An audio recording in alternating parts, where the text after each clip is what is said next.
কিন্তু একটা বিষয় নিশ্চিত, আমাদের সিইও খুবই ব্যস্ত।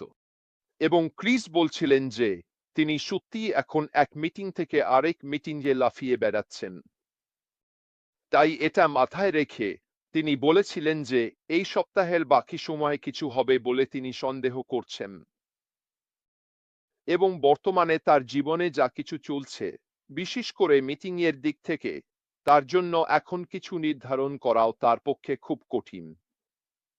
তাই আগের মতোই প্রতিদিন আপনার ওয়েসে লগ ইন করুন। সেখানেই সব তথ্য থাকবে, তবে আমরা আপনাদের জানিয়ে দেব যাই হোক। কিন্তু আমি এটা বলবো, অনেক সময় যাদের আপনি মানসিকভাবে শক্তিশালী মনে করেন, জানেন কি, তারা আসলে সবচেয়ে দুর্বলদের মধ্যে পড়ে।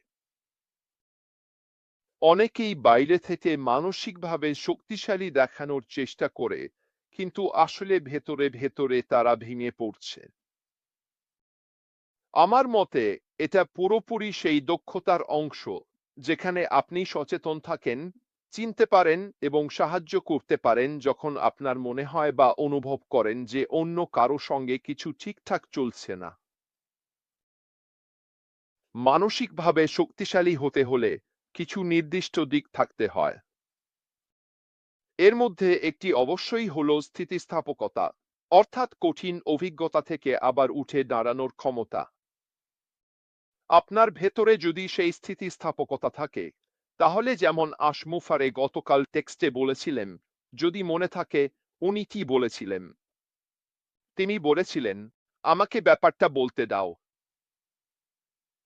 তিনি বলেছিলেন, যখনই আমি কোনো কঠিন পরিস্থিতিতে পড়ি, যেখানে কোনো উপায় দেখছি না, তখন আমি ভাবি, এরকম পরিস্থিতিতে আমি আগেও পড়েছি এবং নিজেকে বলি, আমি আগেও পেরেছি, এবারও পারবো। এটাই হলো স্থিতিস্থাপকতা। এটাই সেই ক্ষমতা যেখানে আপনি থেমে ভাবেন, নিজেকে ঝেড়ে ফেলেন, যাতে আবারও এগিয়ে যেতে পারেন। এটা করতে মানসিকভাবে অনেক শক্তি লাগে। আপনাকে আত্মসচেতনও হতে হবে। নিজের অনুভূতি বোঝা এবং চিনতে পারাও মানসিক শক্তিরই অংশ। যেমনটা আমি আপনাকে গতকাল বলেছিলাম, আমি নিজেও এটা অনুভব করি। কেন? কারণ আমারও খারাপ দিন যায়, জানেন তো। সবসময় যে আমার জীবনে শুধু ভালোই হয়, তা নয়। এটাই আমার নিজের মানসিক অবস্থার প্রতি আত্মসচেতনতা। এটা মানে আমি বুঝতে পারছি, প্রতিদিন ভালো যাবে না। আর আজ যদি খারাপ দিন হয়, তার মানে এই নয় যে আগামীকালও খারাপই যাবে। যেমন জিন চ্যাটে বলল, এটা সত্যিই খুব গুরুত্বপূর্ণ, তাই না? আপনার যাত্রাপথে ছোট ছোট সাফল্যগুলো উদযাপন করা, যেগুলো আপনাকে মানসিক শক্তি দেয়। এটা তখনও সাহায্য করে যখন আপনি অন্যদের উৎসাহ দেন, বুঝতেই পারছেন। এটা তাদেরও মানসিকভাবে শক্তিশালী হতে সাহায্য করে, কারণ এতে বোঝা যায় তারা তাদের নিজের লড়াইয়ে, নিজেদের যাত্রায়, বা তারা যা অর্জন করতে চায় তাতে একা নয়। মানসিক নিয়ন্ত্রণ এর মানে কি? এর মানে হলো আবেগগুলোকে ইতিবাচক ও গঠনমূলকভাবে পরিচালনা ও নিয়ন্ত্রণ করা। আমি এতে কি বোঝাতে চাচ্ছি? এর মানে হলো, আপনি যদি কোনো কিছু নিয়ে আবেগপ্রবণ হন, তাহলে কখনো কখনো যদি আপনি একটু থামেন, গভীর শ্বাস নেন এবং বিষয়টাকে দেখেন, তাহলে আপনি সেই আবেগগুলোকে অন্যভাবে প্রকাশ করতে পারবেন এবং হয়তো সেগুলোকে ইতিবাচক বা গঠনমূলক করে তুলতে পারবেন। আংশিক মানসিকীকরণও সাহায্য করে, কারণ এতে আপনি খারাপ জিনিসগুলো আলাদা করে রাখতে পারেন, কিন্তু যেগুলো ইতিবাচক এবং যেগুলো নিয়ে আপনি কাজ করতে পারেন, সেগুলো ধরে রাখতে পারেন ও তার দিকে এগোতে পারেন। এটাই সেই মানিয়ে নেওয়ার ক্ষমতার অংশ যা আপনার আবেগিক শক্তির সঙ্গে দরকার, যাতে আপনি সহজেই পরিবর্তন ও চ্যালেঞ্জের সঙ্গে খাপ খাইয়ে নিতে পারেন। আপনার যদি সেই আত্মজ্ঞান না থাকে, যদি আপনি সেই নিয়ন্ত্রণ ব্যবহার করে আবেগগুলোকে ইতিবাচকভাবে পরিচালিত করতে না পারেন এবং সহজেই পরিবর্তনের সঙ্গে মানিয়ে নিতে না পারেন, তাহলে অনেক কিছুই ঘটবে এবং সেগুলো সামলানো অনেক বেশি কঠিন হয়ে যাবে, যতটা না আপনি এই বিষয়গুলো ব্যবহার করলে হতো। এছাড়াও আছে আশাবাদিতা। এটা কিভাবে আপনার আবেগিক শক্তিকে সাহায্য করছে? দেখুন, আপনি যত বেশি আশাবাদী হবেন, আপনার দৃষ্টিভঙ্গি ততটাই ইতিবাচক হবে। এটা আপনাকে প্রতিকূলতা ও নেতিবাচকতার মুখোমুখি হতেও সাহায্য করে। কেন? কারণ আপনি ভবিষ্যৎ নিয়ে আশাবাদী। এটা আমাদের এই ব্যবসায়িক যাত্রাতেও সাহায্য করে।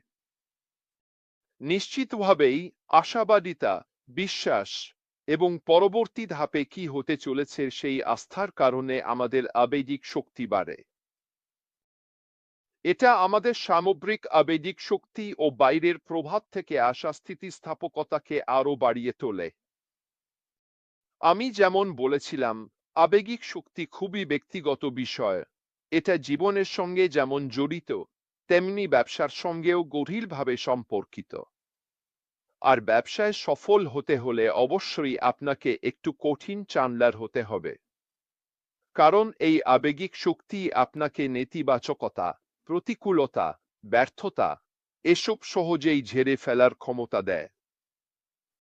আর আপনি যত বেশি আবেগিক শক্তির দিকগুলো বুঝতে পারবেন, তত সহজেই আপনি আরও ইতিবাচকভাবে ঘুরে দাঁড়াতে পারবেন, যেটা সম্ভব হতো না যদি আপনি এসব না জানতেন। আত্মসহানুভূতিও মানে নিজেকে দয়া ও বোঝাপড়ার সঙ্গে দেখা, বিশেষ করে এই কঠিন সময়ে। এবং এটা স্বাভাবিক যে সব সময় ঠিক থাকা যায় না, এটা ঠিক আছে। আপনি এটা কতবার শুনেছেন? অনেকেই নিজেদেরকে দোষারোপ করেন কারণ তারা মনে করেন তারা ব্যর্থ। তারা নিজেদেরকে উপহাস করেন কারণ তারা কিছু ভুল করেছেন। আর তারা নিজেদের এসব ব্যাপার একদমই বুঝতে পারেন না। কিন্তু যদি আপনার আত্মসহানুভূতি থাকে, মানে নিজেকে দয়া ও বোঝাপড়ার সঙ্গে দেখেন, তাহলে আপনি নিজেকে বলতে পারবেন, ঠিক আছে, তুমি পারবে। আমরা ঠিক হয়ে যাব। হ্যাঁ, অন্য কেউ আপনাকে একই কথা বললে অবশ্যই সেটা সাহায্য করে, এতে কোনো সন্দেহ নেই। আপনার পাশে কেউ থাকলে, আপনাকে উৎসাহ দিলে, আপনাকে সাহস দিলে, সেটা অবশ্যই আপনার মানসিক শক্তি বাড়াতে সাহায্য করবে। কিন্তু আপনি যদি নিজেকে ভালোভাবে বোঝান, সেটা আপনি কতবার করেছেন? আপনি কতবার নিজে একা একা বাড়ির পেছনের উঠোনে হাঁটতে গিয়ে নিজেকে সত্যিই ভালোভাবে বোঝানোর চেষ্টা করেছেন, যেমন বলছেন, চল, রেড, নিজেকে সামলে নাও, নিজেকে ধরে রাখো, তোমার কি হয়েছে? এটাই হলো আপনার আত্মপ্রেরণামূলক সহানুভূতির একটা অংশ, যা আপনি নিজের পরিচয় জানার মাধ্যমে এবং কঠিন সময়ে নিজেকে সেই বিশেষ উৎসাহ দেওয়ার মাধ্যমে অর্জন করেন। তাছাড়া একটি বিকাশমান মানসিকতা থাকা অবশ্যই আপনাকে সেই স্থিতিস্থাপকতা অর্জনে সাহায্য করে। বিশ্বাস করা যে দক্ষতাগুলো